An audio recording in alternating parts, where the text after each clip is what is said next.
Assalamualaikum warahmatullahi wabarakatuh. Perkenalkan, nama saya Iksan Ramadhanu, NIM 2002400061, Fakultas Ilmu Sosial dan Ilmu Politik, Prodi Ilmu Komunikasi.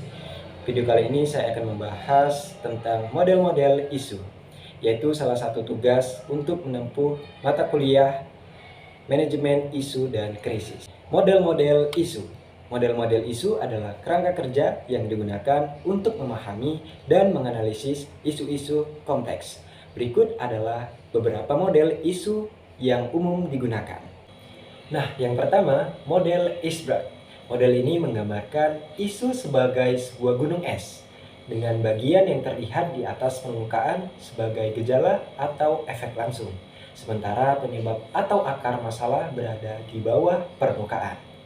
Contohnya, masalah korupsi di suatu negara dapat terlihat sebagai penerimaan suap oleh pejabat publik, tetapi penyebab utamanya mungkin karena sistem regulasi yang lemah atau budaya yang tidak menghargai kejujuran. Yang kedua, model sumber daya. Model ini mengasumsikan bahwa sumber daya seperti uang, tenaga kerja, atau teknologi merupakan faktor yang mempengaruhi isu. Contohnya, ketidaksetaraan ekonomi mungkin disebabkan oleh ketidakadilan dalam distribusi sumber daya.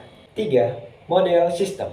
Model ini memandang isu sebagian dari sistem yang lebih besar, di mana berbagai faktor yang saling terkait atau mempengaruhi satu sama lain. Contohnya, perubahan iklim dipengaruhi oleh banyak faktor, termasuk aktivitas manusia, sistem ekonomi global, dan faktor alamiah seperti aktivitas gunung berapi dan perubahan cuaca. 4. Model perdebatan. Nah, model ini memandang isu sebagai perdebatan atau kontroversi yang melibatkan berbagai pandangan dan kepentingan yang berbeda. Contohnya, debat tentang hak-hak LGBT mungkin melibatkan berbagai pandangan moral, agama, dan politik yang berbeda. Yang kelima, terakhir, model krisis. Model ini memandang isu sebagai sebuah krisis yang memerlukan tindakan segera untuk menghindari konsekuensi yang lebih buruk.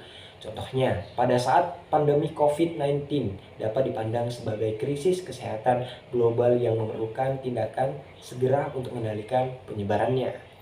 Jadi kesimpulannya, setiap model isu memiliki kelebihan dan kelemahan dalam memahami dan menganalisis isu tertentu. Oleh karena itu, pemahaman yang komprehensif tentang isu seringkali memerlukan pendekatan yang holistik dan multidimensional. Nah, itulah beberapa model-model isu beserta contohnya. Saya Iksan Ramadhanu, saya tutup. Wassalamualaikum warahmatullahi wabarakatuh.